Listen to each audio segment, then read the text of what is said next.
Pernah kebayang gak sih, gimana caranya kita bisa melihat dan memahami seluruh dunia kita dari kejauhan, benar-benar melihat tanpa perlu menyentuh sama sekali? Yuk kita mulai perjalanan singkat ini buat ngerti gimana kita bisa ngelihat dunia dengan cara yang benar-benar baru. Coba deh pikirin, gimana caranya kita bisa memetakan garis pantai yang panjangnya ribuan kilometer, atau ngelacak kebakaran hutan yang lagi hebat-hebatnya, atau bahkan mantau perubahan di sebuah kota besar. Semua itu tanpa kita perlu ada di sana. Kok bisa ya?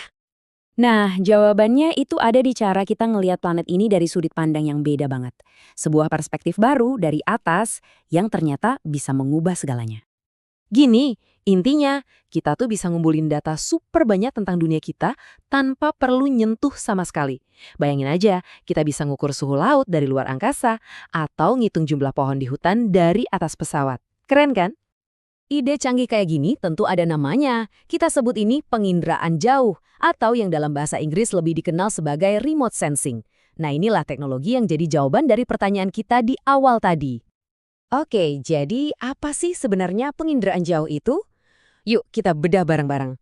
Ini bukan cuma soal motret dari jauh loh, tapi ini adalah gabungan antara ilmu pengetahuan, seni, dan juga teknik untuk mengetahui sesuatu.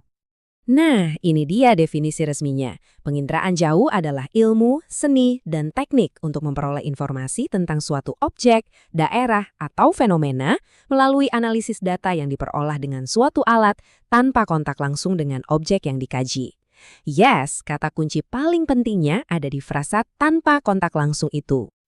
Pertama, ini tuh sains. Kenapa? Karena semua dasarnya itu prinsip-prinsip fisika yang jelas. Misalnya soal gimana energi berinteraksi sama permukaan bumi dan gimana sensor menangkap energi itu. Semuanya bisa diukur dan dihitung. Kedua, ini juga seni. Loh, kok bisa? Iya, karena butuh keahlian, butuh intuisi buat menafsirkan gambar-gambar yang ada. Kita harus bisa ngenalin pola, warna, dan tekstur buat paham apa yang sebenarnya kita lihat. Ini soal kejelian mata. Dan yang terakhir, tentu aja, ini adalah sebuah teknik.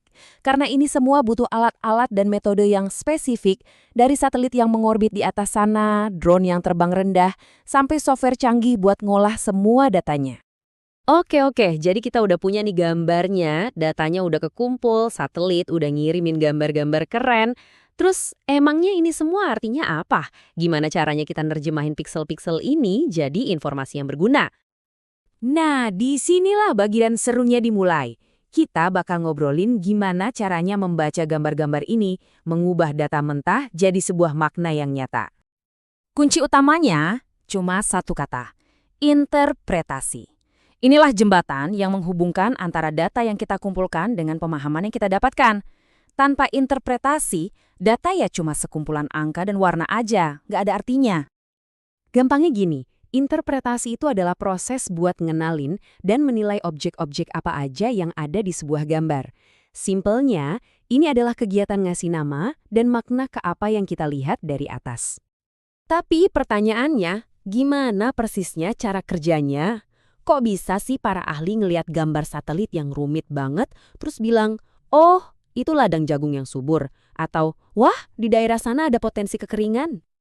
Jadi, para ahli ini, atau kita sebut aja interpreter, mereka itu punya semacam toolkit visual buat mecahin teka-teki di gambar itu. Mereka nggak asal tebak, tapi mereka pakai serangkaian elemen visual yang udah jadi patokan buat ngenalin objek dan fenomena yang mereka lihat di dalam citra. Bisa dibilang, ini tuh kayak belajar bahasa rahasianya bumi. Setiap hal yang ada di permukaan bumi, entah itu sungai, hutan, atau kota, punya tanda pengenal visualnya sendiri di dalam gambar. Jadi menginterpretasikannya, itu ya sama kayak kita nerjemahin cerita yang lagi coba disampaikan planet kita. Jadi kalau bumi ini sebenarnya lagi bercerita lewat gambar-gambar ini, cerita tentang iklim kita, kota-kota kita, ekosistem kita. Pertanyaannya jadi, cerita apa lagi ya yang bakal kita baca selanjutnya? Pernah kebayang gak sih, gimana caranya kita bisa melihat dan memahami seluruh dunia kita dari kejauhan, benar-benar melihat tanpa perlu menyentuh sama sekali? Yuk kita mulai perjalanan singkat ini buat ngerti gimana kita bisa ngelihat dunia dengan cara yang benar-benar baru. Coba deh pikirin, gimana caranya kita bisa memetakan garis pantai yang panjangnya ribuan kilometer, atau ngelacak kebakaran hutan yang lagi hebat-hebatnya, atau bahkan mantau perubahan di sebuah kota besar. Semua itu tanpa kita perlu ada di sana. Kok bisa ya? Nah, jawabannya itu ada di cara kita ngelihat planet ini dari sudut pandang yang beda banget. Sebuah perspektif baru dari atas yang ternyata bisa mengubah segalanya. Gini, intinya kita tuh bisa ngumpulin data super banyak tentang dunia kita tanpa perlu nyentuh sama sekali. Bayangin aja, kita bisa ngukur suhu laut dari luar angkasa atau ngitung jumlah pohon di hutan dari atas pesawat. Keren kan? Ide canggih kayak gini tentu ada namanya. Kita sebut ini penginderaan jauh atau yang dalam bahasa Inggris lebih dikenal sebagai remote sensing. Nah, inilah teknologi yang jadi jawaban dari pertanyaan kita di awal tadi. Oke, jadi apa sih sebenarnya penginderaan jauh itu? Yuk kita bedah bareng-bareng. Ini bukan cuma soal motret dari jauh loh, tapi ini adalah gabungan antara ilmu pengetahuan, seni, dan juga teknik untuk mengetahui sesuatu. Nah, ini dia definisi resminya. Penginderaan jauh adalah ilmu, seni, dan teknik untuk memperoleh informasi tentang suatu objek, daerah, atau fenomena melalui analisis data yang diperolah dengan suatu alat tanpa kontak langsung dengan objek yang dikaji. Yes, kata kunci paling pentingnya ada di frasa tanpa kontak langsung itu.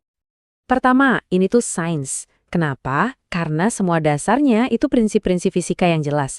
Misalnya soal gimana energi berinteraksi sama permukaan bumi dan gimana sensor menangkap energi itu. Semuanya bisa diukur dan dihitung. Kedua, ini juga seni. Loh, kok bisa? Iya, karena butuh keahlian, butuh intuisi buat menafsirkan gambar-gambar yang ada. Kita harus bisa ngenalin pola, warna, dan tekstur buat paham apa yang sebenarnya kita lihat. Ini soal kejelian mata. Dan yang terakhir, tentu aja, ini adalah sebuah teknik. Karena ini semua butuh alat-alat dan metode yang spesifik, dari satelit yang mengorbit di atas sana, drone yang terbang rendah, sampai software canggih buat ngolah semua datanya. Oke, jadi kita udah punya nih gambarnya, datanya udah kekumpul, satelit udah ngirimin gambar-gambar keren. Terus emangnya ini semua artinya apa? Gimana caranya kita nerjemahin piksel-piksel ini jadi informasi yang berguna? Nah, disinilah bagian serunya dimulai. Kita bakal ngobrolin gimana caranya membaca gambar-gambar ini, mengubah data mentah jadi sebuah makna yang nyata. Kunci utamanya cuma satu kata, interpretasi. Inilah jembatan yang menghubungkan antara data yang kita kumpulkan dengan pemahaman yang kita dapatkan. Tanpa interpretasi, data ya cuma sekumpulan angka dan warna aja, nggak ada artinya. Gampangnya gini, interpretasi itu adalah proses buat ngenalin dan menilai objek-objek apa aja yang ada di sebuah gambar. Simpelnya, ini adalah kegiatan ngasih nama dan makna ke apa yang kita lihat dari atas. Tapi pertanyaannya, gimana persisnya cara kerjanya? Kok bisa sih para ahli ngelihat gambar satelit yang rumit banget, terus bilang, oh, itu ladang jagung yang subur, atau, wah, di daerah sana ada potensi kekeringan? Jadi, para ahli ini, atau kita sebut aja interpreter, mereka itu punya semacam toolkit visual buat mecahin teka-teki di gambar itu. Mereka nggak asal tebak, tapi mereka pakai serangkaian elemen visual yang udah jadi patokan buat ngenalin objek dan fenomena yang mereka lihat di dalam citra.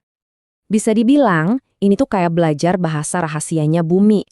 Setiap hal yang ada di permukaan bumi, entah itu sungai, hutan, atau kota, punya tanda pengenal visualnya sendiri di dalam gambar. Jadi menginterpretasikannya, itu ya sama kayak kita nerjemahin cerita yang lagi coba disampaikan planet kita. Jadi kalau bumi ini sebenarnya lagi bercerita lewat gambar-gambar ini, cerita tentang iklim kita, kota-kota kita, ekosistem kita. Pertanyaannya jadi, cerita apa lagi ya yang bakal kita baca selanjutnya?